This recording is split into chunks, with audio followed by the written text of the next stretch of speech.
Hi, welcome back to Awaken Hidden Truth, everyone, with Scott Lemriel and Perry Dins. Harry didn't know if we were going to record this and go on a journey. We were just I going didn't know. to private session. But maybe I'm getting tapped from above too. A little tap on the lapel. Yeah, go ahead and do another radio show. It's good for people. I don't know how many people it's good for because even with your number of radio shows we have on your YouTube channel, not that many people on Earth are aware of them or finding them. Not yet. They're up there, I think, in quantity for people to find later because they're recorded. So they can be explored by other people, which is important when they do find them because they are a series of instructions they won't find anywhere else on Earth, period. Not until beings with great awareness can come here and be educators for people and help people change in more dramatic ways than they're capable of doing on their own. It's going to take a lot of outside help because people have been kept in complete ignorance about life beyond Earth by a classified government system established after World War II. Before that, they were too ignorant to even have understood anything that could be brought to them. But after World War II, things changed.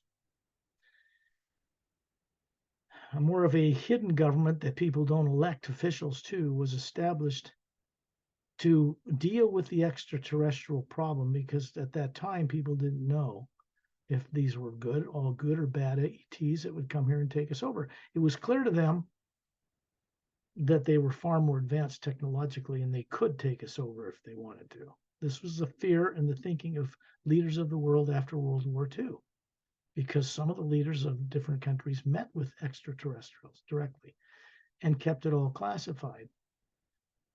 And unfortunately, they've been burying that truth for 70 years.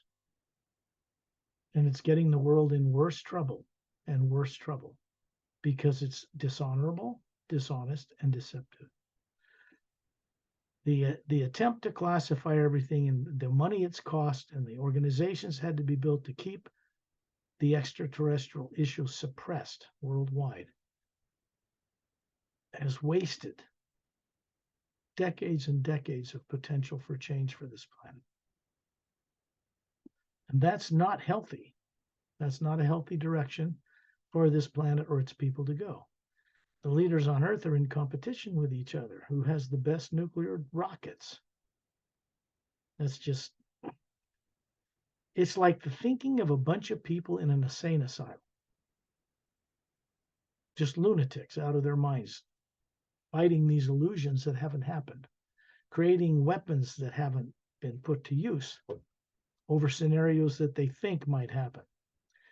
That kind of thing was done away with out in space a long time ago, and people on Earth, whether they like it or not, I'm talking about every leader on this planet, religious or political, they're all going to have to confront and come up to face and accept and acknowledge the vastly more evolved human life and other life that exists out in the universe, because there is no other way for this planet and its people to play among the stars. There just is not one. There will never be one. Earth and its people have to grow up. And they're going to have to be humble and respectful of more advanced, kinder races who could help technologically and even spiritually with this planet and its evolution to get it to come out from under this competitive, destructive nature. Is going to take an act of what you would call God working through masses of beings from other worlds coming here to intervene at the last minute to stop these people from destroying life on this earth, because that's what they're trying to do. People are fighting every day, funding things to ruin life here. That's all they're doing. They're not trying to build a good world, unified leaders, or anything like that. So there is no end game except nuclear war and no more life. Do you think the planet will mind if the nuclear war wipes out humans on the surface? It won't kill the planet, and it will go on. The biggest problem I see with that scenario is that all those people that are suddenly, their bodies are suddenly destroyed. Other beings out in the universe have to deal with those idiots, every one of them, because they're atmas, they're spherical forms of energy that can't be destroyed, and they have to be dealt with. They have to be sent to some planet, given another body. It's a nightmare to deal with 7.5 billion people that way. So it isn't the selfish thing that people on Earth think it is about their little world, like they own it. They don't own this planet. People on Earth don't own Earth. They didn't build it. People that were brought here from different world systems long ago in galactic and Earth solar system history, they do not know is how they ended up getting here, these different races. They didn't evolve on Earth. We've been over this many times.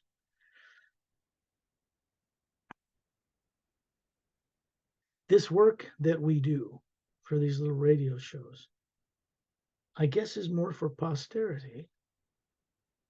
And because they're all recorded, and I have copies of every single show we ever did. So if we ever lose them or something, I'll still have them. They can still be put to use somehow. If something like YouTube went bankrupt, what would you do with all those videos on YouTube? Got to have them stored somewhere. So they're stored on a hard drive in case they're needed in the future, even if I'm gone. From Earth, I mean. Life is short and then we wake up is something I coined a long time ago because it makes sense to me. It's not negative. It's very like, oh, life is short, meaning on Earth. And then you wake up, meaning you can't die. And you're in a higher awareness and you have better choices. And of course, what people don't remember or know on Earth, for the most part, most of the people on the planet do not remember their original commission, their original purpose for why they went down into the lower worlds of time and space, took on bodies and started running them. The original purpose was so they could become trustworthy, wise co-creators with the source behind all life. That's it. People have been seeking for the mystery to the riddle of why we exist, and that is the answer. It isn't to worship a God you'll never see, so far above you can't understand it. It's to experience the source behind all life as a being made of the same energy as the source itself. That's the purpose of life. And to do that, we have to go inward, or I should say out of the body. This is going in and then out and up, and into the higher realities beyond what people call the void, in order to remember and experience, recover, and awaken the purpose for existing. Because people on Earth have been forced to forget it through subconsciously implanted fear of what would be done to them if they try to remember. That's karma. And that particular type of karma was not created by people, individual beings. It was forced on people, on beings a long time ago. Call it a failed experiment in eternity, because it hasn't worked. The idea of good and evil, two manifestations of the positive and negative energies that create and maintain the physical realities of time and space. The etheric, mental, causal, astral, and physical worlds are all different levels of the multidimensional creation. They are made of a dualistic energy that springs out of one other energy that maintains it. And that is the omnipresent first half of the word human, Hu. It's a first sound, first original word. And it's out in space, packed full between all the galaxies and planets that float in it. And up through the higher dimensions is this one living conscious power. It is not nuclear. It is not atomic. It is not molecules. It's not atoms. It's not electrons. It's not protons. It's not black holes. It's not the speed of light. And it isn't the heck gravity. But things that create those things, by turning on an axis, float in it. So divine spirit is all in the atmosphere around us, and it's right out in space between the star, the moon, the suns, the galaxies. That's divine spirit. It isn't black like first Hubble telescope images and satellites showed us that it appears black. That's only because human eyes, the genomes, the DNA on the human eye system on people on Earth cannot see into a high enough frequency to see that it's really a white golden light. It's not black. They just can't see into that high enough frequency. That is known on Earth today by quantum physicists and other more advanced physicists, that energy out there they used to call dark matter isn't dark at all. They just know it doesn't follow the laws of physics like matter does, or the explosions on the sun, or any of that. That's all made of matter, a molecular time rate of matter for this physical parallel dimension where Earth is, where the moon is, that's barren, that people are familiar with. The latest astronomical telescopes sent further that can see further than Hubble have already seen so far back into the universe.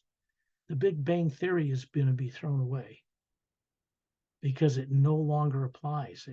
They know that that's probably going to go bye-bye because they can now see that that is not what happened. They don't know what happened.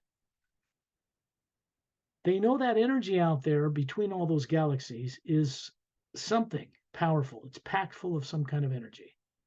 It's not nuclear. It's not atomic. It doesn't observe the laws of physics. But we, as people, have to get into a harmonious relationship with that energy to learn higher ways of doing things. Anti-gravity propulsion systems is a piece of cake to many extraterrestrial races for millions of years. Turning off and on genomes in the DNA to heal any disease. That's old science out there. In most planets out there, people live 1,000 years or more. Not like on Earth. And when they leave a body, they do it voluntarily. They just step out of it and shut it off, and then they cremate it, whatever they do with it. And then they go and get into some other higher form or don't come back to this level. So that's the higher evolution of beings that travel the stars live this way. They don't use money because it's a method designed and controlled by tyrants to control people. Train them to believe that it's real when it's not backed by anything, precious metals or anything, and then threaten to take it away from them, and you can control people. This wasn't created on Earth originally. There were no ancient cultures in Earth history that invented money or the idea of it. Royal family bloodlines was not invented on Earth either. It was imported to this planet under treaty, a treaty people on Earth don't even know exists. So planet Earth has also had a unique set of problems that other worlds have not had in the evolution of beings living in cities that grow over a very long period of time. On other worlds, cultures have been able to advance for millions of years without the poles flipping and destroying all life on the surface. Earth is not one of those planets. It has had this problem with it being imbalanced, and every 100,000 years it flips over. I don't just mean the gravitational fields, the entire planet. And that the winds and tidal waves and earthquakes that happen from that are so monstrous that unless you get off the planet, your likelihood of survival is very, very small. And this includes a lot of mammalian and plant life as well that has to be replenished on the planet each time that has occurred in the past from outer space.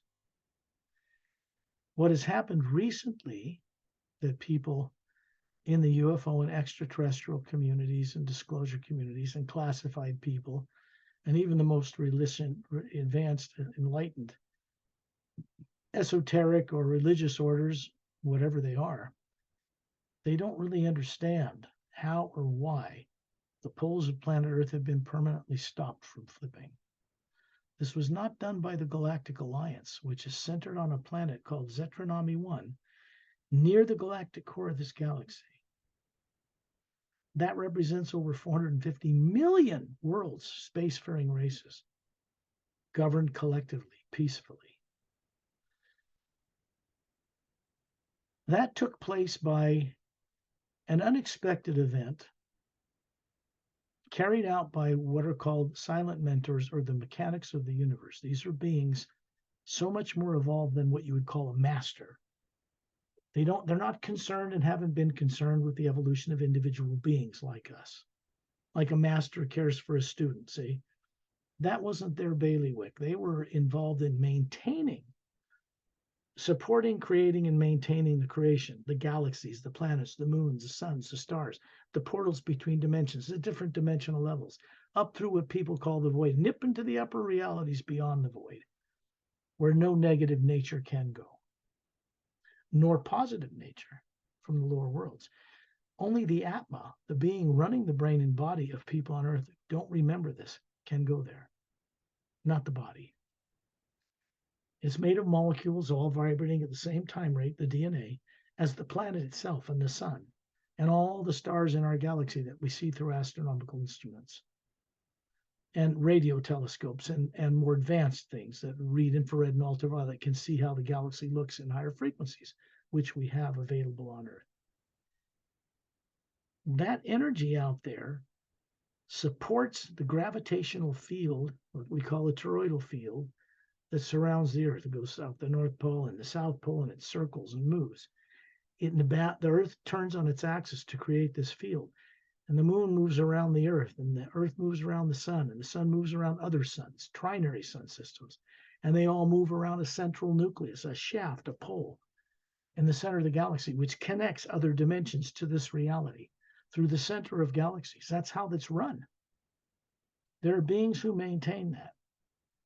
And for a very good reason, because of a recent change in their consciousness, they stopped the polar flips of planet Earth. The idea of a golden age to an iron age and back to a golden age was true for this planet, not for other worlds, for Earth. That's come to an end. And people don't know it yet. It gives people on Earth the opportunity to survive this critical change when they're almost self-annihilating, to get help from outside to avoid that end result that would be inevitable the way things are going. There was a time when beings from other worlds intervened in the governments of this planet only to the degree that they shut down launch computers that would have started nuclear wars here. I know there's been 12 separate instances so far that's highly classified where the launch computers were shut down here and in the former Soviet Union. Not by people on Earth. They know that. Very highly classified. So you keep that from people. Well, the whole idea is to keep it from people long enough to develop technology based on extraterrestrial reverse engineering that could defend us against an alien race that's negative. And so it was basically funding is put into two areas: weapons, advanced weapon development based on extraterrestrial technology, and on developing ways to defend ourselves from outer space races. It's more that than it is about China or Russia's versus the United States. But that's all classified. It's hidden. What's underway now, Project Blue Book, that was out on the History Channel and was canceled for a reason by the Pentagon. And some of the movies that come out in Hollywood, some of the books that are out, my book certainly.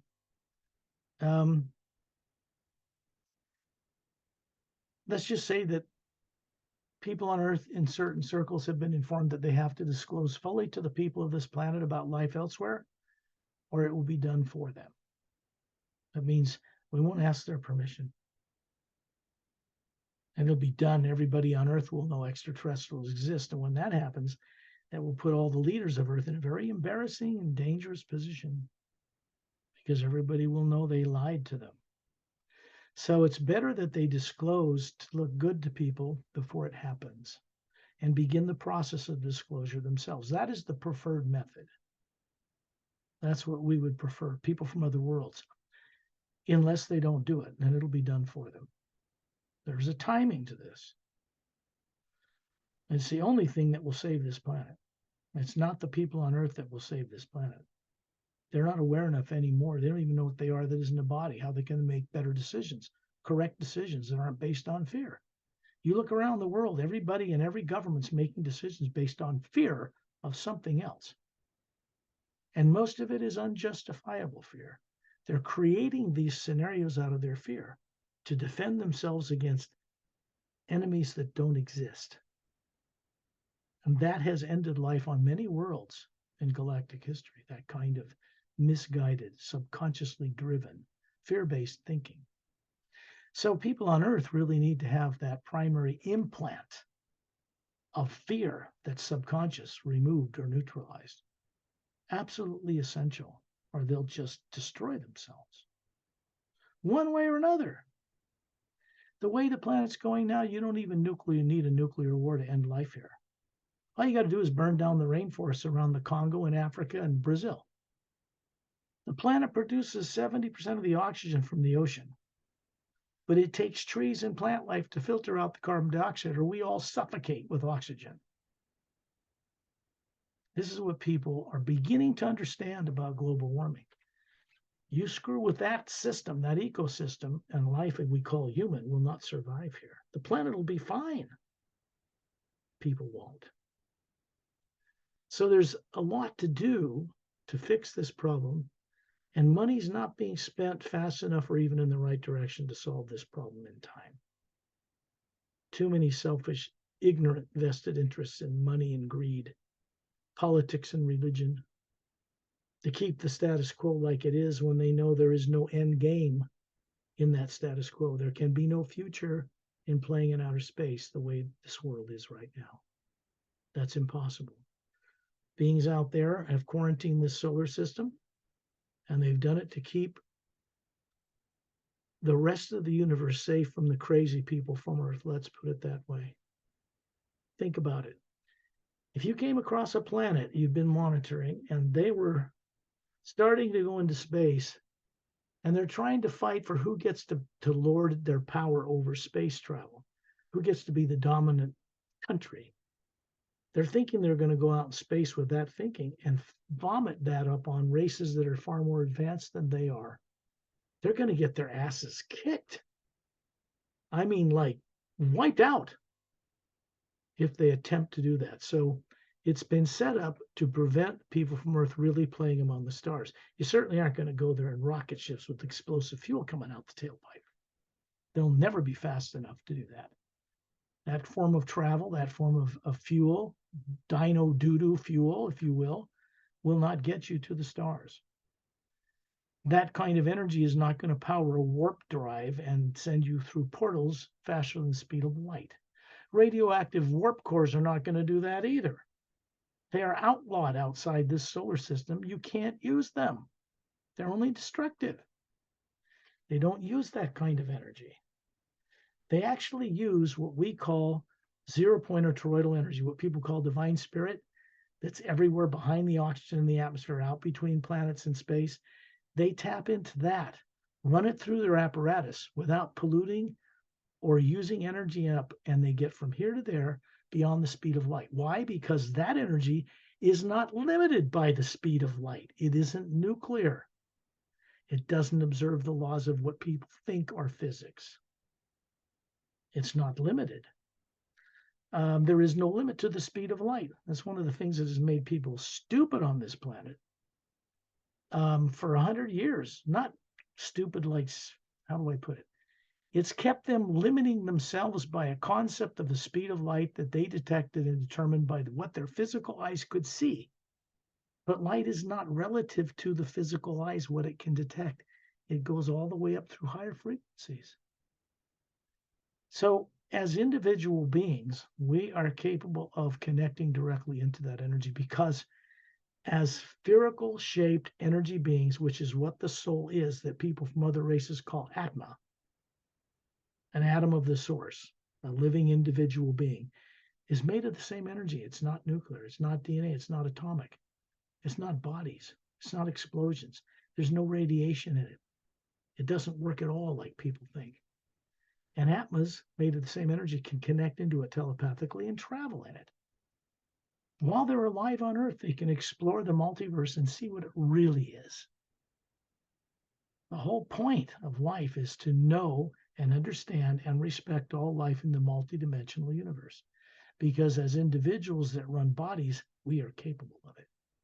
Not the brain and body and personality of one life. And you can't learn crap in a university on Earth about this. It isn't even taught. It's not even there. So nobody knows it growing up on this planet. And the brain cannot handle that type of multidimensional information. But the atma that connects an energy to the pineal gland in the brain to run the body like a battery charging it is what can comprehend that. You take that energy link away from the pineal gland, the body just drops over dead on the spot. Brains and bodies do not run themselves. They are machines. They're a biological DNA type of apparatus developed over a very long period of time by very advanced beings to produce DNA structures, brains, and nervous systems that could handle higher abilities of the atom itself running through them. Fear and negative things get in the way and cause short circuits in that channel, enough to burn out a body, kill a person, because that energy cannot be restricted. It cannot be held back. It cannot be hitting these fearful negative resistance programs because it'll burn them out. And that usually ends in the destruction of a human body. So these things have to be cleared out so the energy can flow freely through the atma and through the body. Then a person's understanding of the multidimensional creation and their purpose for living, their reason for existing, their creative capability expands exponentially. Their IQ goes through the roof just by getting rid of a few secondary implants. And what are implants? Why, that is a holographic image of energy with terror, torture, fear, death, and don't you dare wake up or we'll eat you again alive, programmed in an artificially created subconscious field of energy surrounding the atma itself on the outside of it, through which you see the universe. It's an artificially created thing. The atma itself cannot be destroyed by any negative power or being. Its bodies can be destroyed that's running, but it sees through an illusion at what life really is and says, if you try to remember this, we'll torture you to death. It's that kind. That's an implant. It's not a chip under the skin.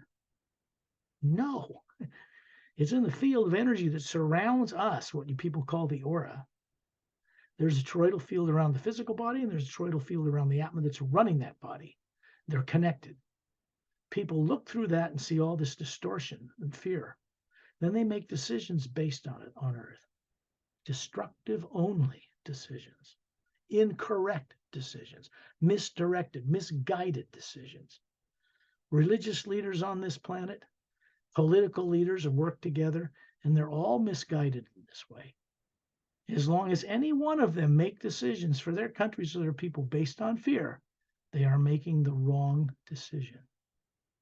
Why? Because fear is negative. And when you put it out, measurable on an oscilloscope in microvoltages, it goes out into the atmosphere of Earth, and it mixes out there in the atoms, and it bounces off the ionosphere like a radio wave, which is why it can go around the curvature of the Earth. And it's contained within the atmosphere. It doesn't go out in space. You can send a radio wave out in space, a carrier wave, but it doesn't get recorded in that energy. You can't record it there. It'll just go from point to point.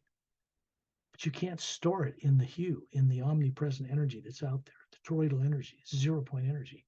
It cannot be stored there. So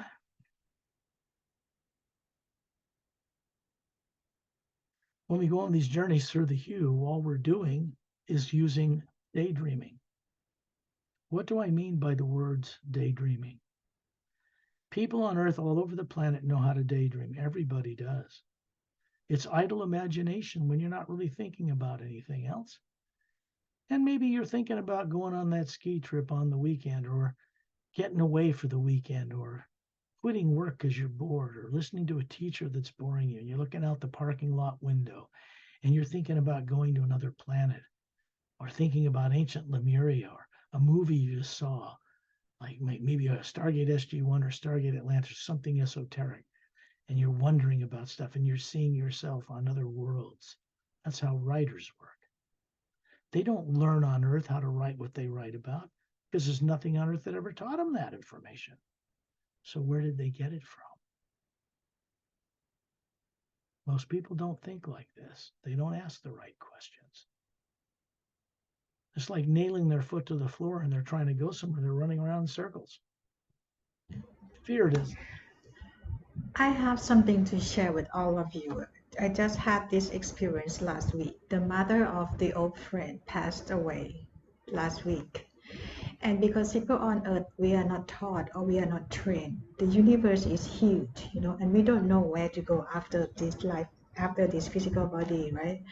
So what I experienced was she was crying and begging for help, because she didn't know where to go. I mean, after she passed away as an energy, So this is the who watch our radio show. I would like you to know that you are so blessed. That She we was have too, this. she was crying and begging for help, but she was too afraid to hear it or see it. She did get it after she was out of the body and confronted with kindness and then made to feel secure, like petting a lost kitten until it purrs.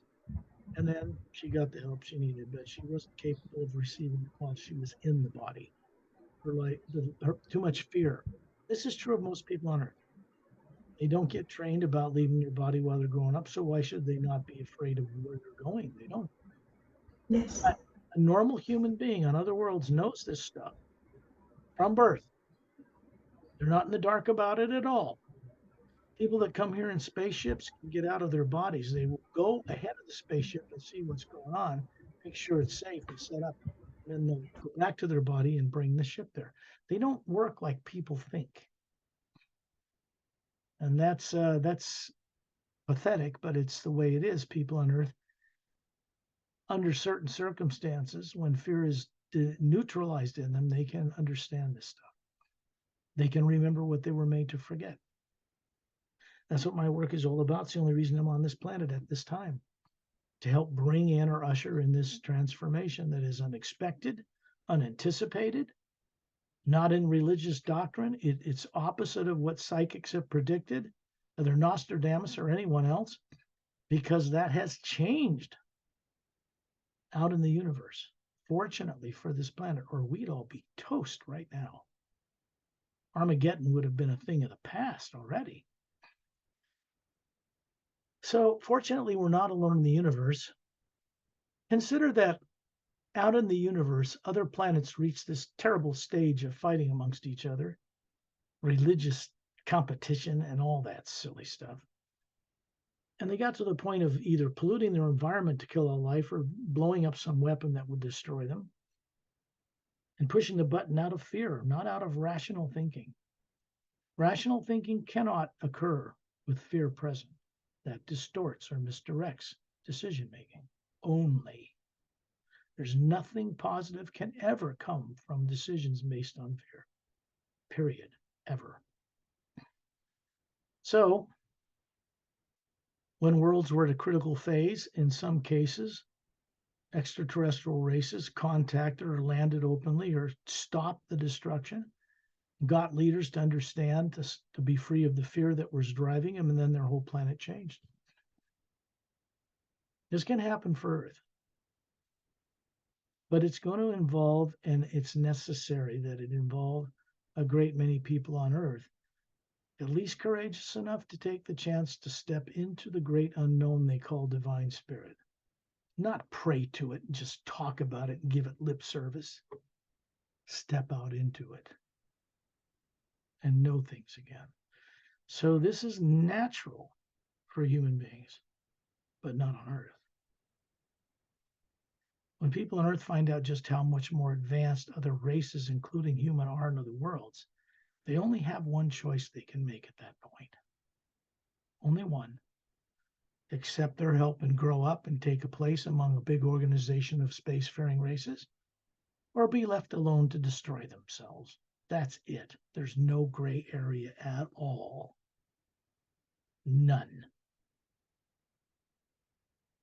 So, if people who are in the most high levels of a classified government are listening and paying attention to the fact that all the attempts they've made to harm or shoot down extraterrestrials was never been retaliated against. They had a right to annihilate people shooting at them.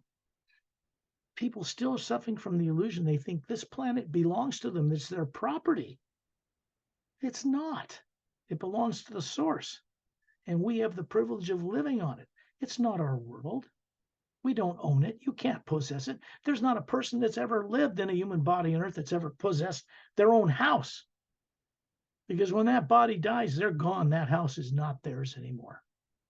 Neither is their money or their fame or their fortune or anything they did in that life. It's left behind. It's not their world. The body they have isn't even theirs. It's on loan. The Atma is not a body. It's not a physical body. That what people call the living individual being, what more advanced races call Atma, is not made up of matter. Beings from other worlds have a very big logistical problem to carry out to save Earth from self-annihilation. People will destroy themselves. They have to figure out how to bring a higher energy into this planet and raise the vibration. So the very most primary fear or primary implant is turned off long enough for beings to get through to them to help them go up above the planet out of their body and remember what they were made to forget. Then they'll go through a process of having that primary implant removed or permanently erased. When that happens, all the faculties they once had that were suppressed behind fear will resurface in them. And they'll know what their natural purpose for existing is. Fear blocks that. Working with the omnipresent living energy out in space, what people call divine spirit, and fear does not mix at all. They do not work together. One has to be left behind in favor of the other. So with that, we can go on a journey, Perry.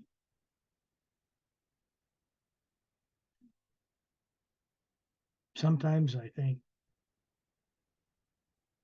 these guided journeys that I have the privilege to guide for a time, I wish they could be presented and guided in front of 7.5 billion people, and not just me present, but other co-creative workers out in space, master teachers from other worlds, somebody like Ambassador Torellian. He won't appear on the planet until after the world's transformed. But then they will.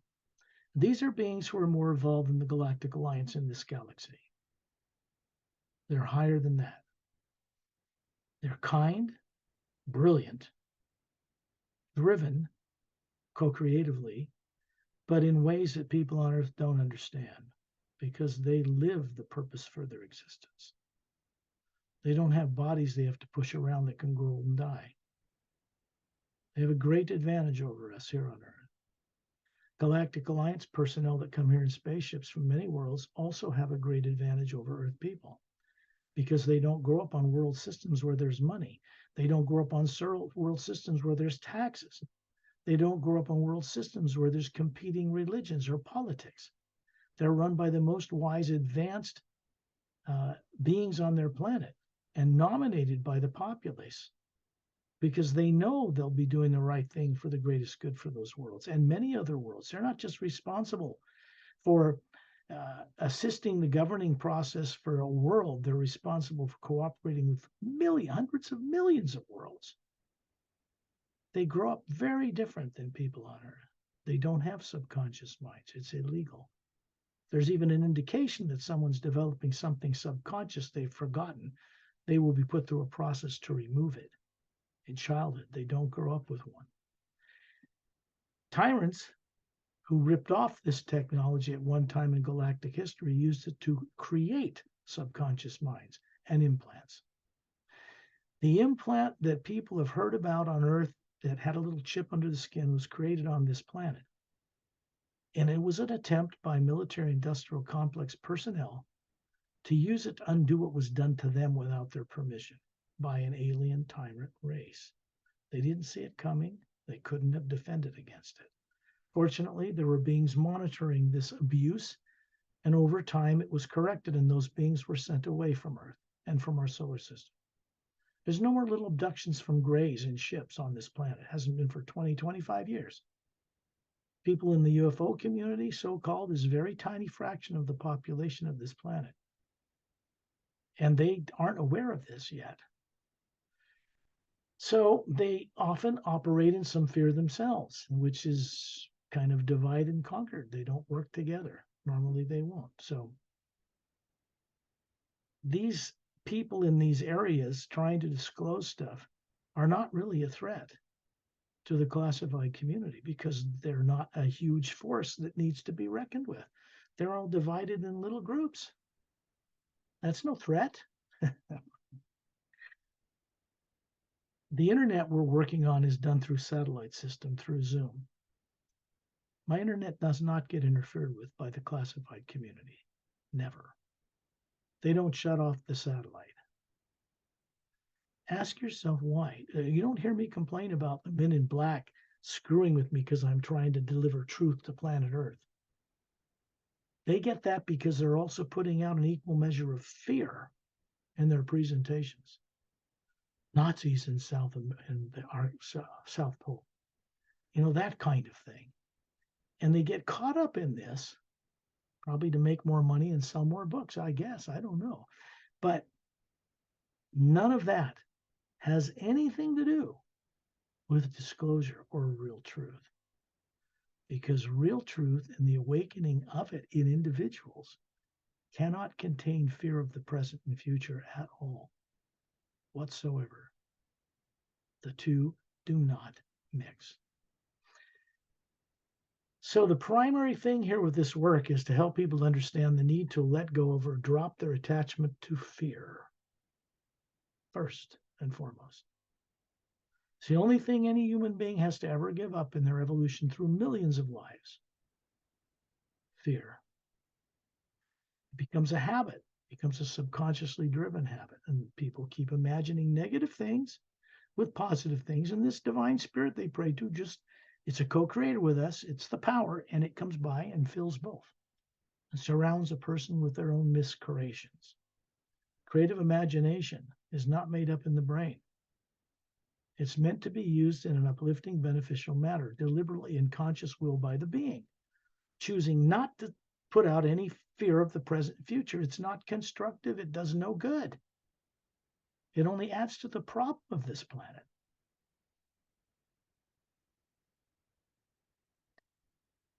It'd be great if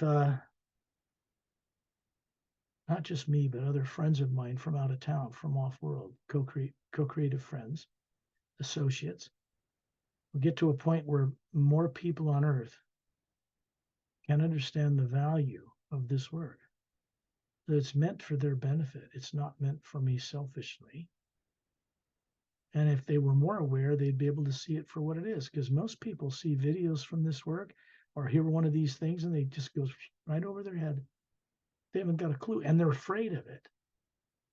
They're radically religious. They're afraid of it because it goes against their brainwashed belief systems that limit them from really knowing by personal experience the God they worship, that they think is so far up there and so far away they can never reach it or understand it. And that's all wrong. We're never meant to worship the source of all life. We're meant to respect it and know it experientially and respect all life in the creation, not just life on Earth, all of it, the bigger God. If people on Earth can't do that, they're going to be stuck in a tiny consciousness, revolving life after life, running bodies with no awareness recovered they once had long ago. So we want to end that cycle. We want to bring about a permanent end to the failed experiment of good and evil. Who are we to tell the source beyond all life it can't change its mind or end that experiment and replace it with something that works, that's really better? We're meant to contribute to that solution as individuals made of the same energy as the source. We're meant to be co-creatively involved in that change.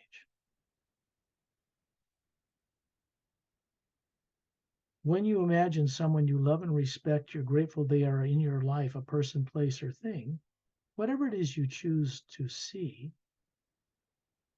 it should make you smile inside.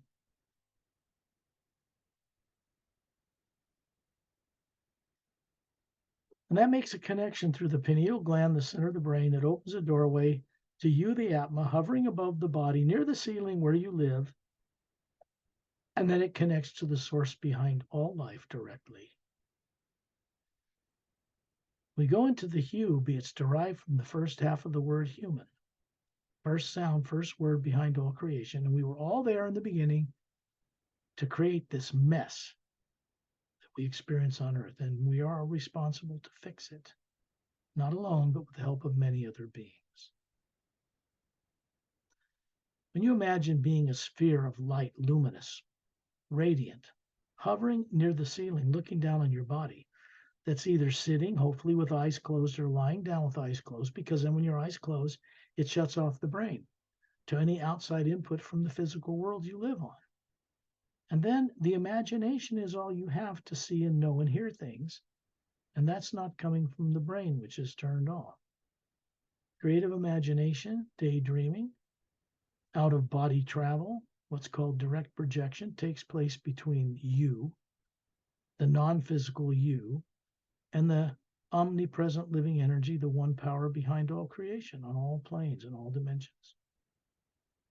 We make a direct connection to that by getting up above and outside of Earth's negatively filled atmosphere, out in space in the hue, in order to be free of fear and negative nature for a short time, which is assisted by beings from the Galactic Alliance who know what they're doing to help shut off subconscious programs, while each of you, if you have the courage to do so, decide to go on the journey, use your creative imagination, daydreaming, the effortless way of looking around and imagining something that going to the store to get a drink requires that you first imagine it, and then your body gets motivated to go get in a car and drive over there or walk over there and get that drink. The imagination has to come first, or the body doesn't move anywhere. I'm going to send out these tones and other beings from outside the planet's atmosphere that I call trusted, true friends will do it with us. So anybody that ever comes across this recorded journey can go on the journey because it's recorded and will be put up on Perry's YouTube channel, not mine, hers. And then you can explore it. You can play it back and go on the journey yourself. Set things up so you don't get disturbed. No phones will interrupt you. Nobody will interrupt you. Keep a couple hours set aside. Get a cup of tea, get in some comfortable position, and then play it back and go on the journey. This is about awakening direct experience. It's not about belief or faith. Those things are a good beginning, but we have to leap beyond them into direct experiential knowing.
Visually, what's taking place is setting up a connection between the different dimensions of the multidimensional creation.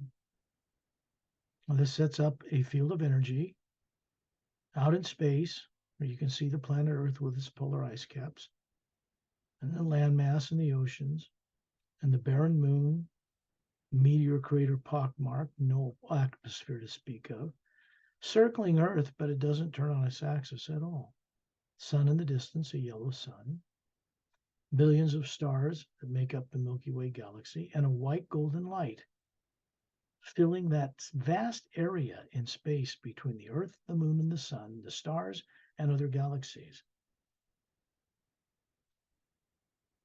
That is the hue itself, the first omnipresent energy field, the first sound. In the lower dimension of the physical universe, it makes the sound around us of like rumbling thunder, but it's not frightening. There's no lightning. It's a rumbling kind of a deep sound. And out is an atma, where your body's asleep in the trance state called sleep back on Earth, just like you put in it every night when you put it to sleep and you go away. Everyone leaves their body at night when the body is put in the trance state called sleep. Melatonin, serotonin is created in order to put the body on automatic while you leave. This is common knowledge out among the stars, but people on Earth are ignorant of it completely, or the true information about it is being deliberately suppressed. You aren't taught about this growing up, so why should you know how to use any of it as an adult? You won't find it taught in any university on Earth.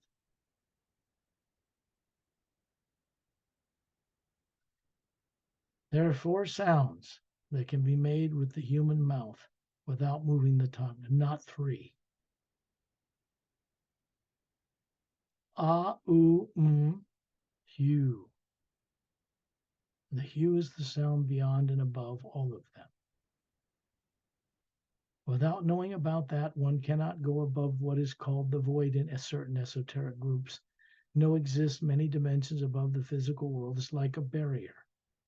To many Buddhists, it's like the realm of the Supreme Being, but it is not that. It appears empty, like a pale blue light, nothing in it. There are beings in it, but they aren't seen by most people. And above that void are what are called the higher realities, the higher dimensions where no negative nature exists. We all, and each and every one of us as atoms, originated from there.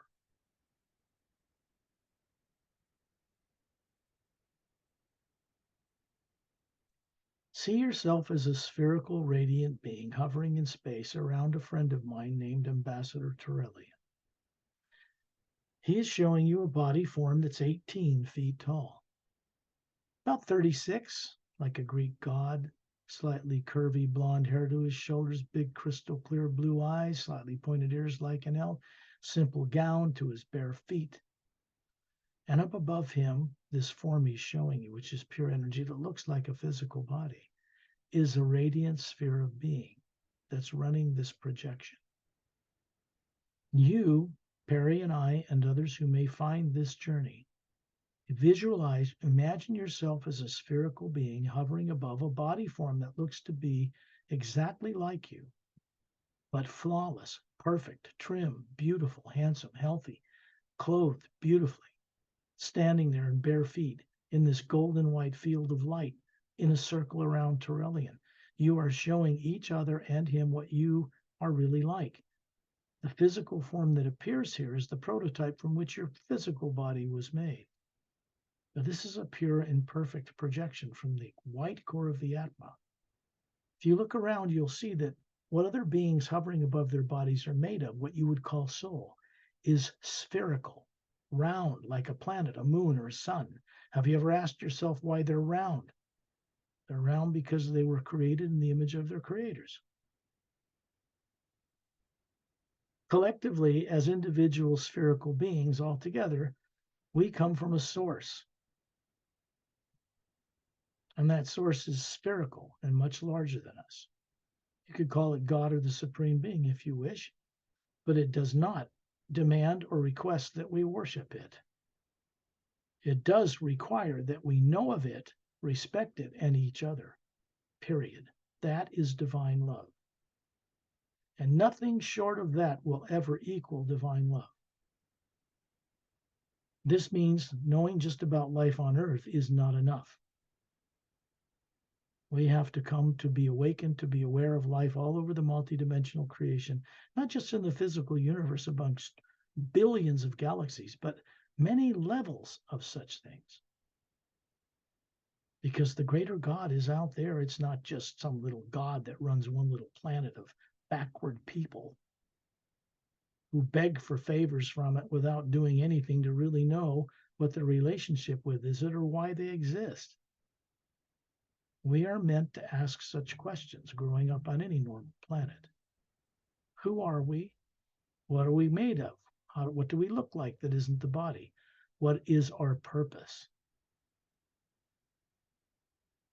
Terrellian is showing you a body he had, billion years ago in galactic history. The Ceres race, which is the first human prototype race, did not evolve originally in the Milky Way galaxy. They were very tall.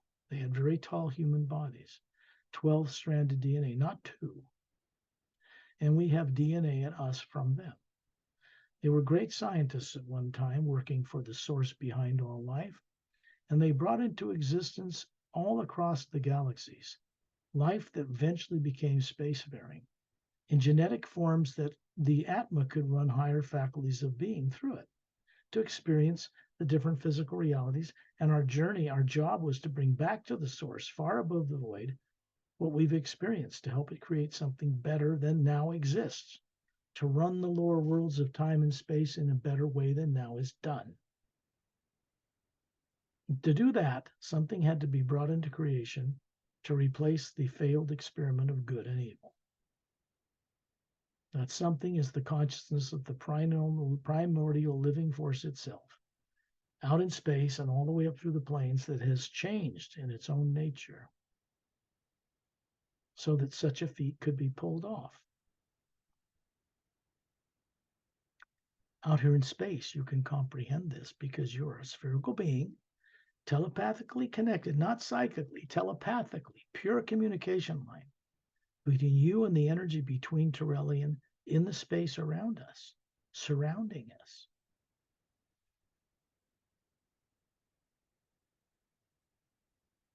Galactic Alliance personnel, men and women, a couple usually, among certain scout craft that patrol our solar system right now to protect them from us,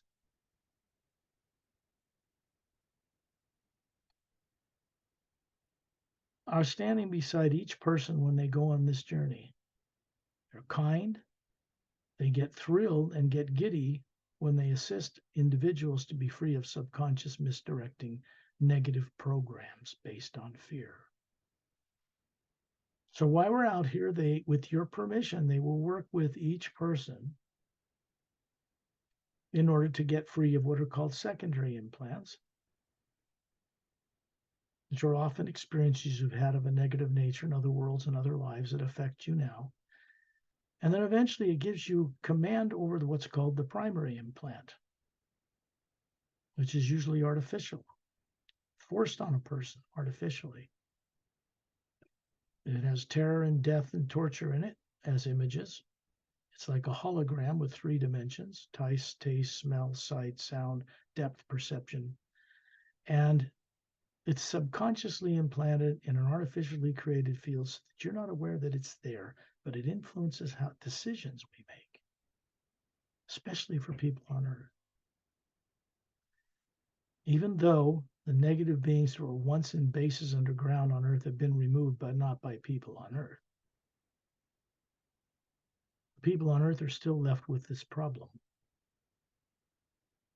And that problem wasn't put in them in this one lifetime. It was put in them long ago before they were forced to come here and get in a body with all memory occluded. Little or no memory remaining of what or who they were before they came here. This work is designed specifically off-world and brought to this planet to help people go through a reverse of this whole thing. The hue is the first step to getting that done. When we connect to the hue out here in space in this way, it becomes the master teacher. It is pure source energy. It's not ego. It's not an individual.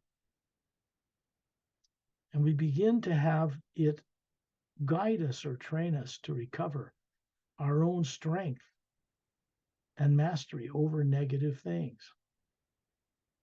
And this is done so we can become trustworthy, conscious co-creators with it. Terrellian has his hands up with a white golden light, like a sphere of light around him.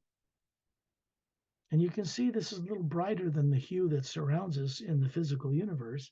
And it extends in it's kind of a sphere around the few people that are in a circle on this journey around Terrellian.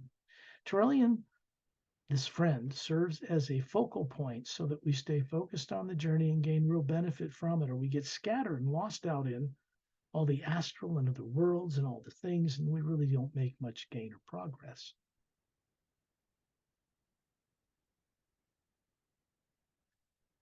If you look around you, you'll see a man and a woman about 36 with flawless bodies. They're showing you what they look like back on their ships. They may look to be 36, but generally they're over 250 years old or older. Some of them 800 years old or 1,000. Very well trained. The science of mastering the genomes on the DNA as switches was mastered long ago, so they don't have disease, they don't have cancer, they don't have any of these problems. There's a switch on the DNA that regulates when you'll die or when your body will not die. And this has to do with what's called the telomere on each end of the chromosome, the DNA rather. And every time the cell duplicates, it shrinks. That's called aging.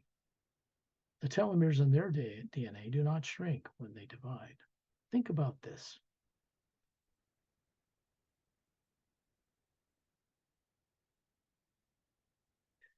In their presence, although they don't force anything on anyone, they're telepathically communication with each of us. And by what they're like, we begin to pick up on how to change our own lives in a similar way. First, the Atma being free of fear, and then changing the body by turning on higher faculties that allow each being to keep the body alive for as long as they like. You must understand, however, that on their worlds, beings collectively do not overpopulate their planets like Earth does. An awakened being inherently knows not to do that. So there is that needs to awaken in people on Earth too, because the way people are out of control procreating now and just on reckless directions, life will end on planet Earth.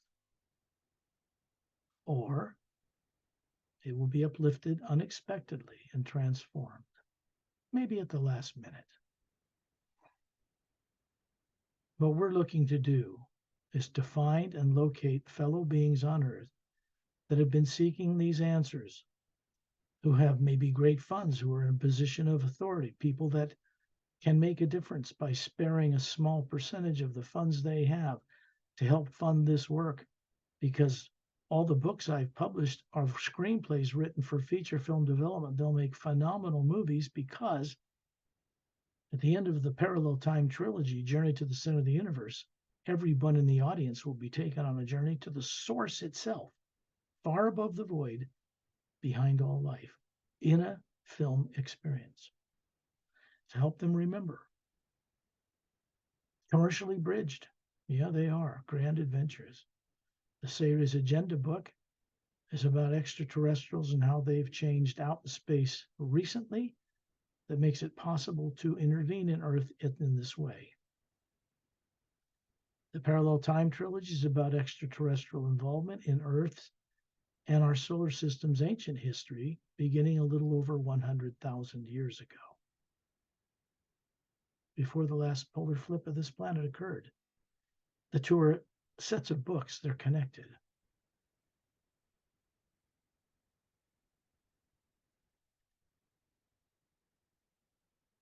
To make a transformation come about on this planet instead of an Armageddon, which is what is planned now, will require an uplifting of energy through charging the oceans and Earth, the water on Earth, that's correct, until it begins to glow. And this will have an effect on people on Earth to remember without fear a great deal of what they were made to forget. This process is underway. It cannot be reversed, fortunately. The Galactic Alliance decided to pull out of intervening on this planet. All of you on Earth, all life would come to a most violent end. So it's a good thing we're not really alone in the universe, that God is a greater God than you've been taught to believe on planet Earth. And it doesn't just support the few little people on this planet as special fan favorites of it. It supports the whole entire multidimensional creation.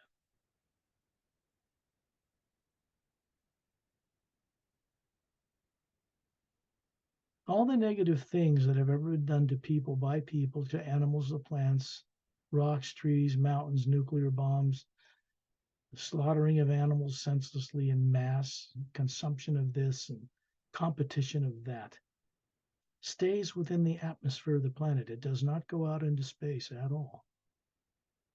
It's in micro voltages, and it stays circulating in the atmosphere of the planet.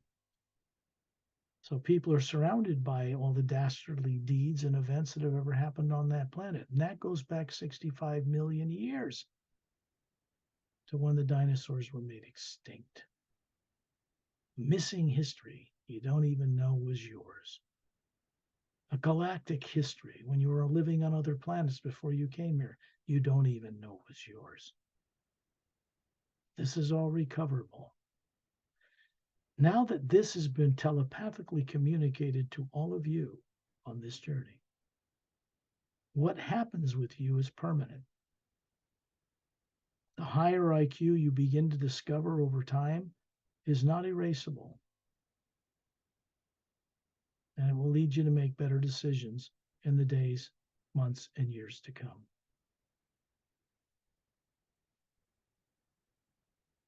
There are several master teachers here with us. One is named Master Ramu, standing in the circle around Torelli. Another one on the other side named Master Opelum.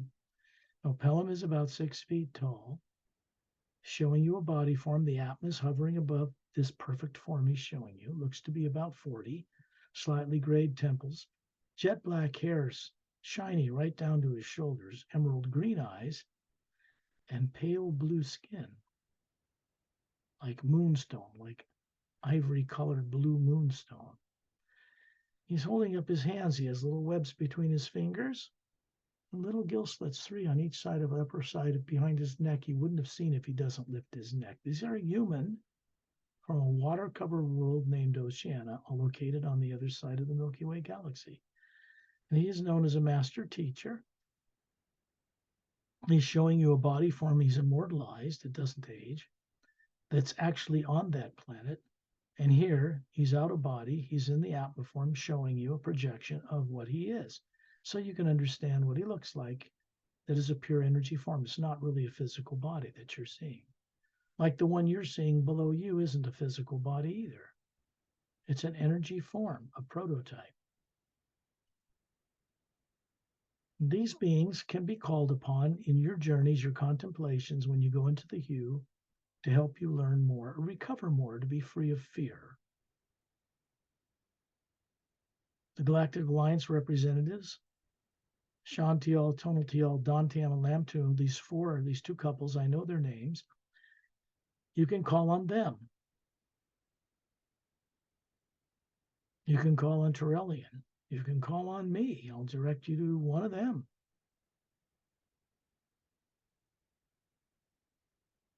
Revealed in the Emerald Doorway book, book 1 of the Parallel Time Trilogy, in illustrations within the book, is a being named Etta and his wife named Din. They are not human. They are Drens. Their DNA is made of silicon base, not carbon. And they have non-slimy, pale green bodies, big bulbous blue eyes, a long tail, thick at the base, down to a tip that glows like crystal opal in bright sunlight. And strong arms and legs. They can stand upright, run on all fours. They look not like a lizard, not like a salamander, but they have a long snout and flared nostrils. And they are master teachers, but they are not human. They are not from Earth. They are also from planet Oceania, where Pelham's from, and they live in huge underground ecosystems, self-contained systems, inside emptied out volcanic chutes. The lava was emptied out from them to create a few islands that's on that planet near the equator. No major land masses. The rest of it's all ocean. No polar ice caps. Oceania is 4 times bigger than Earth and has Earth-sized moons populated circling it. That planet circles a trinary sun system, a big blue, white, hot, giant young star, a big yellow sun bigger than ours, and a red dwarf out in the further out. And these planets circle them, which is why they have no polar ice caps. More highly evolved genetic forms of human and others are developed on such worlds. The people represented on Earth, down there on that world you can see, beyond Turelian. All the races represented on Earth come from other planetary star systems at one time or another, where the influences in the gravitational fields on those worlds created the difference you see between Asian and Japanese and Chinese and African American and white, Caucasian and Semitic and Aboriginal and all of that stuff. None of those races evolved originally on the planet Earth in the first place.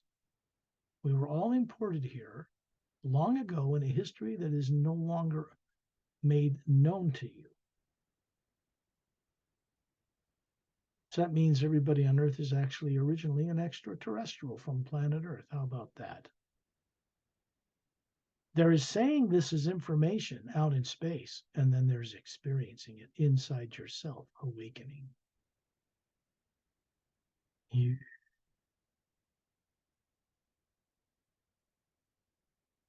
you, when practiced, when worked with sincerely, will help you recover who you are. This time, instead of going up to what is called the Hue Expansion Ray Academy, above the void, beyond Satnam's realm, beyond the first governor of a plane that exists above the void, we're going to go out into visit the ice rings that circle the planet Saturn in our solar system. And so when you look at Turelian, we're circled around him, and these 2 master teachers, Etta and Din, she looks more feminine than him, but their tails are glowing. It means they can levitate and fly through the air on their physical planet. The silica-based DNA allowed them the ability over time to levitate, to create an anti-gravitic field around their bodies and fly through the air. The only organic species known to exist that can do this.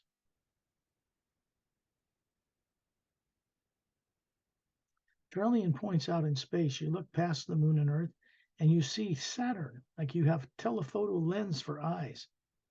And you can see its ice rings. And suddenly we zoom through space and we're hovering around Turelian, just above the ice rings, looking down. They're about 1.5 miles thick. They're made of water, frozen water. And down inside it is this mile-long cylindrical ship with an anti-gravitic blue halo around it. It has a bridge control room in front and a rounded front end. It has an identical bridge control room on the other end you cannot see. And it has horizontal, 4 to 6 foot wide, oval, convex windows lining just above the central section of the hall, up and down its entire length. This is called the Emerald Star Cruiser from the Galactic Alliance. It's one of the smaller ones, but it's stationed permanently for now in our ice rings, and disc-shaped ships with blue antigravitic around them, with a glass-like blue, gray-blue metal hull with 3 semi-sphere pods under the bottom. 3 of them are moving towards the central section, and as they approach it, they become transparent. They're raising the electromagnetic field around the craft, changing the molecular time rate to a faster rate, and they move right through the atoms of the hull. And it opens up and you can see it moving down, and then it lowers its vibration, becomes more physical, and lands next to others in a huge soccer stadium sized hangar bay in the middle section of this ship. There are no open launch bay doors on this type of craft. These craft have been policing our solar system for some time. Basically, they've quarantined it so that the violent natures of people on Earth will never be allowed to play among the stars the way they are now. It's done to protect people on Earth from themselves and from people on Earth coming out and creating havoc and destruction out in the universe amongst races who are far more advanced technologically and spiritually. They know who they are. They do not have subconscious minds. We're going to go down inside the right side of that long cylindrical ship. You can see the big gas giant of Saturn. You go online and look it up and see what it looks like in color. This ship is stationed there down in the ice rings stably. This field of energy around it keeps the ice chunks from hitting it, and it just is stationed there. A third of the way from the bridge down the right side, you're going to go through one of these oval, convex, horizontal little observation windows until we suddenly find ourselves standing, looking down on our bare feet, wiggling our toes in luminous, plush blue carpeting. You can feel the energy radiating from it. You look behind you, and Torellian standing 18 feet tall in a long surveyor lounge room, 60 feet high and hundreds of feet long down the length of the right side of the ship. And through the window we just passed through, you can see the ice rings, the big gas giant Saturn, and its many moons. And when you look up, you see 300 of the ship's personnel that have been invited to join us here from different planets, different human and humanoid forms, some non-human, snake-like eyes, snake-like skin, no scales, all putting out a very warm and enlightened vibration towards you. And so we are sitting there, standing there, and a couple gets up from an oval blue glass top table out of chairs that look like white egg-shaped chairs with blue cushions. And they greet us with their right hand over their chest, over their heart. These are the co-commanders, husband and wife, of this vehicle. They are on a mission from the Galactic Alliance dealing with an underway, unexpected transformation for planet Earth. Many more people are going to have to cooperate on Earth and be aware of life beyond it before this transformation can take place. They will tell you to enjoy meeting with this 300 of ship's personnel, male and female, who will come up to each one of you, stand beside you, and telepathically speak with you, mind to mind, about their job, that you're welcome there, that you can come back here and become more comfortable with extraterrestrial life and how it really is, to prepare yourself to recover who you are and what you once knew, so that you can help with this transformation. There's a deep humming sound in the air. And you can see a white golden light start to fill the room between these commanders and yourselves, and a little blue star flashes into existence and then brightens until the whole room is filled with a white golden light. Passes right through you, the physical form you have here showing each other, up into the white core of the Atma, which is spherical. You have a white central core. It has a layer of teardrop-shaped lights, luminous, that go from white to yellow. Then there's an outer layer from yellow to orange, and another whiter layer to green, then blue, then lavender and violet, surrounded by a golden energy field, same as the white light in the room. This is what's above Torellian. It's above the commanders, the man and his wife. It's above the 300 ship's personnel. And they're identical looking. Tyrellian's a bit larger than us. Commander's a bit brighter because they don't have subconscious minds. More energy flows through them. So you're in the presence of beings who do not have subconscious minds. Consider them master teachers. They do not teach on blackboards. They teach by direct example, by revealing the presence and nature of what they can do to you so you can pick up on it.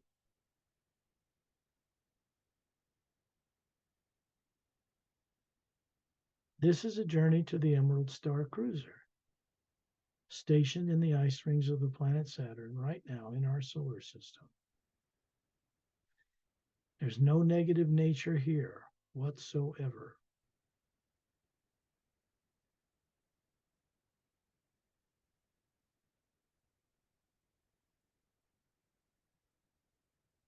Some of these beings that make up the ship's personnel, to each one of you, a couple at least, a male and a female, will look very familiar to you, like you once knew them very well.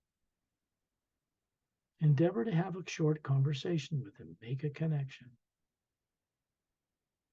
It is a safely protected connection in the hue that surrounds us.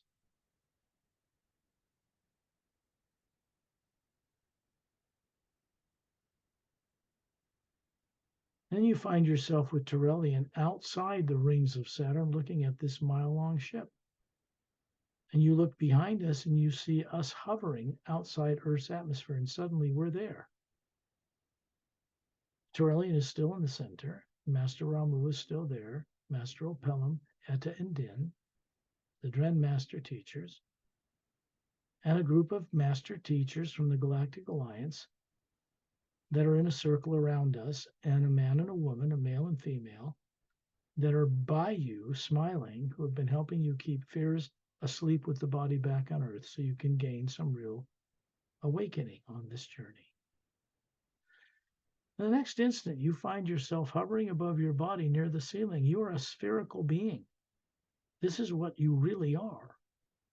And you're seeing the body either lying down or sitting down with eyes closed. And suddenly you realize there is a 0-point toroidal energy field, electromagnetic field around you as a spherical being, just like surrounds Earth. And you see one around your body sitting there or lying there. It's like that, not just a wavery, coloring line you call an aura around your body. And you're bringing the awareness of this journey down into that field of energy, into the white core of your being, then back out through that being, through this field of energy that has all these little implants in it, dissolving them. Then it goes down to the pineal gland, the center of your brain and your body, and out to this field of energy that surrounds it, doing the same thing there. And then the energy moves through you effortlessly. And it goes into two big pyramids that are stationed on the bottom of Earth's deepest oceans, giant pyramidal shapes, pyramids. And one inside, a hollowed out interior of a mountain in the Himalayas, and inside is a fountain. And in the fountain is a white alabaster fountain sitting in the middle of this huge pyramid. And there's a statue of a man standing in it. He's about 36 with bronze skin, bald head, gold eyes, 2 gold bracelets on his upper arms, and a little white tunic dress from his waist down to his bare feet. He has his hands down at his side with his palms facing outward.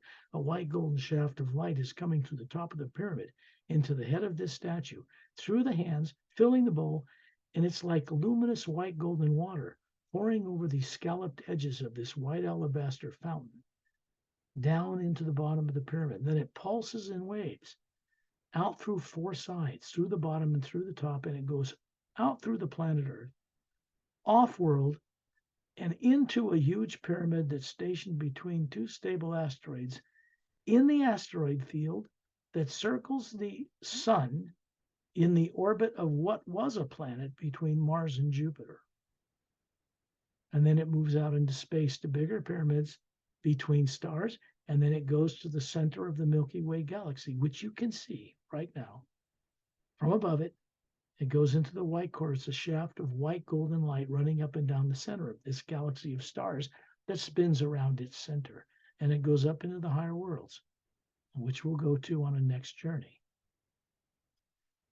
So you're endeavoring to bring the memory of this journey back to Earth and put it in a field of energy, not your brain, a field of energy that surrounds you as an Atma and you as the body, so you can enlighten the body on Earth that never learned any of this. When you're ready, open your eyes.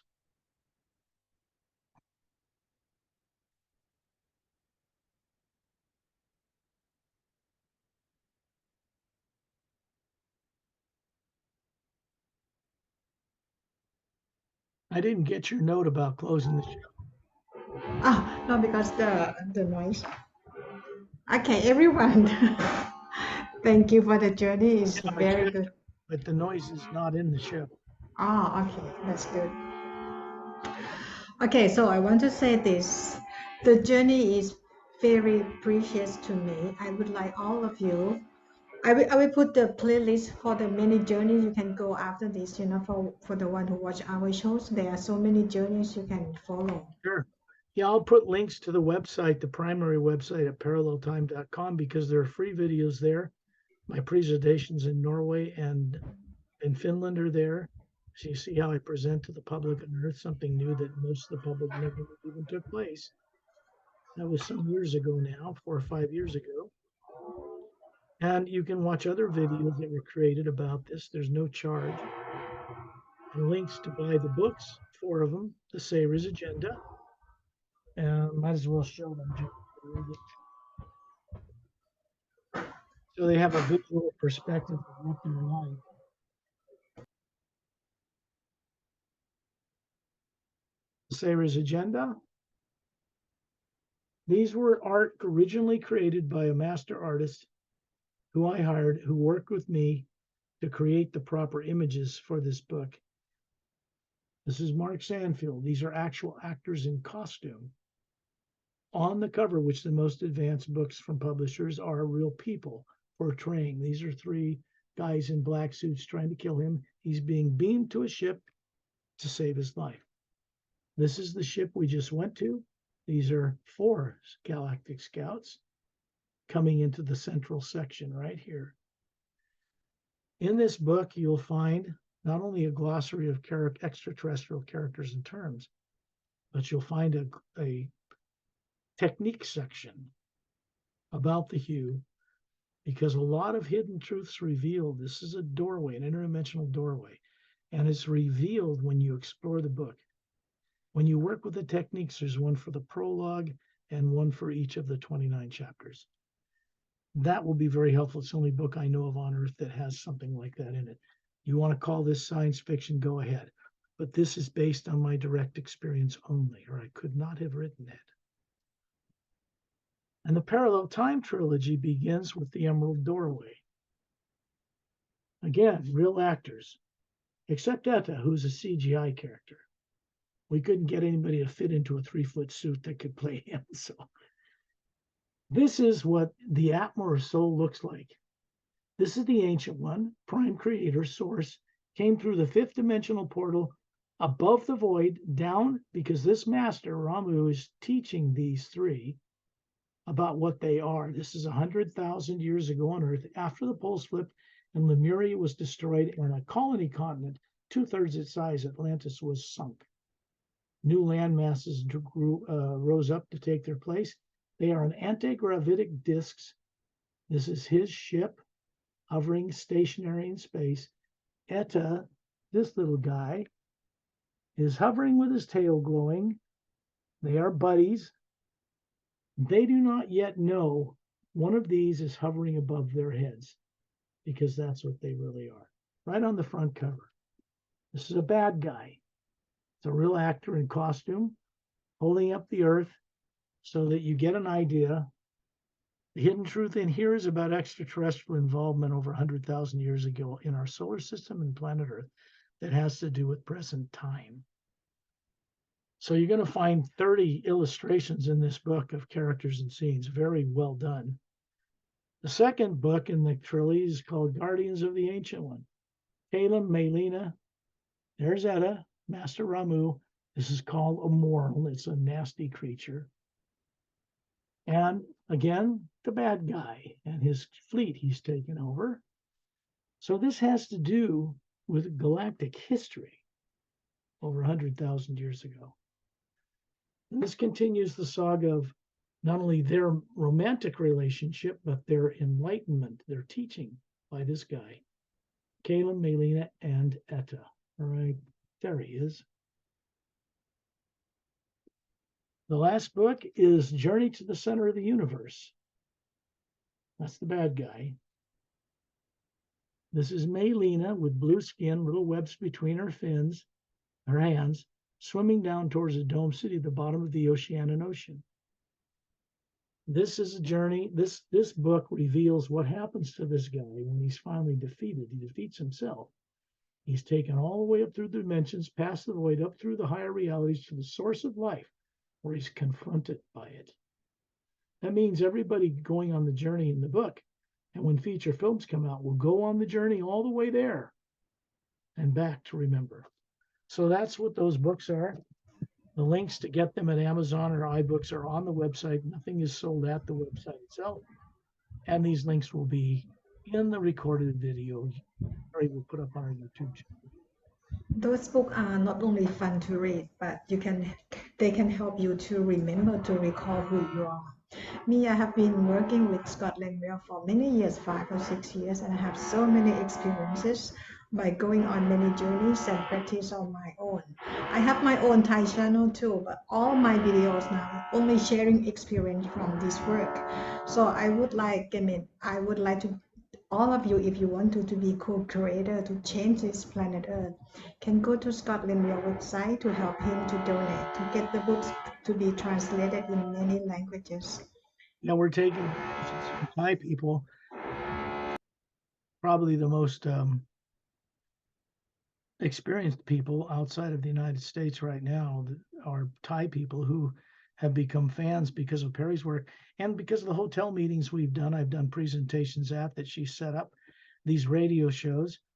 It was a bestseller in a Thai Bangkok bookstore owned by the Japanese that they have many bookstores all around the world in Japan. So obviously we want to get the books translated into Thai for those people. I promised them that. And so they're donating a little here, a little there, and it's about $19,000 to hire the right company to translate one book.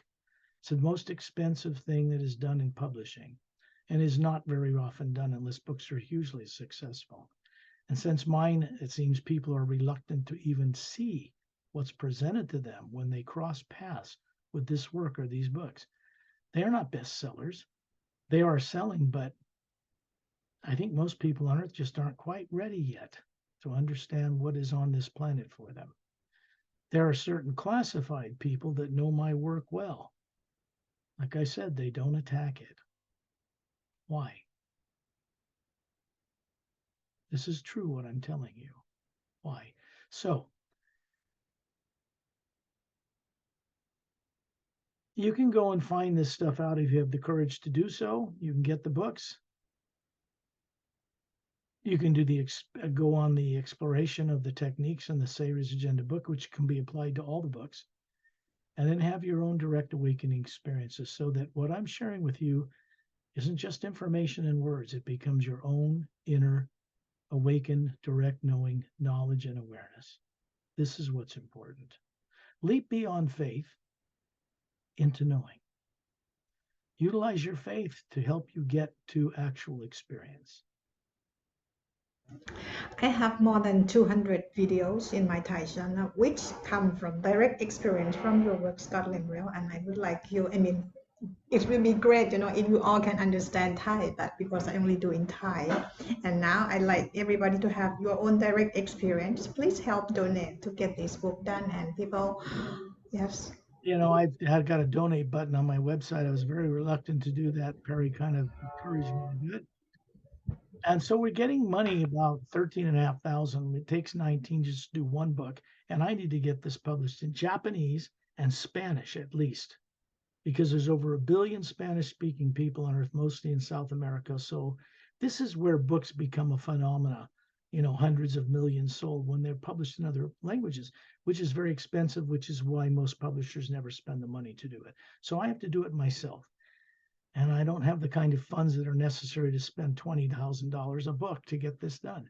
So the Thai people in one hotel meeting, I asked them all to take a vote if they wanted to do this. They said they wanted to. So that's where that started. But anybody can donate to it. Thing of it is, this is not a nonprofit organization. It's a whole thing I'd have to go through to do that, like a religion. I don't want to do that. So even though this money will be put entirely to get the book, paid to someone else to get the book published in Thai, I'll probably be taxed on that money anyway, and I'll get no benefit from it. Turn that off. Turn that off. Okay. Don't do that. That's a terrible noise. She's got somebody working next door to her. I don't want that in the recording. So I only bring this out because there are people being prepared when they get out of their bodies at night to meet with friends of mine and these people that are going to be that are being benefited. Some of them are very wealthy, a few of them anyway, and they're being encouraged to contact me because they will know that it's part of their purpose for their own sake and their own freedom to help donate to get these things done and go into the feature film development area. As I said, the screenplays are all written for all 4 books and others besides. So there's a lot of work to be done. And it's a good thing if other people contribute toward it themselves, because then they have more direct experience by their own co-creative effort in the way of what these works reveal to them. It's a practical issue. I'm not hiding it whatsoever. And I guess that's all that needs to be said about this. Now, Perry, is that still noisy over there? Okay, well, say good night, folks, and I'll say the same thing. I'll wish you all, thank you, Perry, for having the courage to do this again. And I want to thank everybody that finds this video. Trust yourself first, your own inner being as an Atma, hovering above that body, whether you're aware of it yet or not. Trust the source of all life, that there's a direct connection for you through the you, and you must experience the protection that comes with this for yourself as well.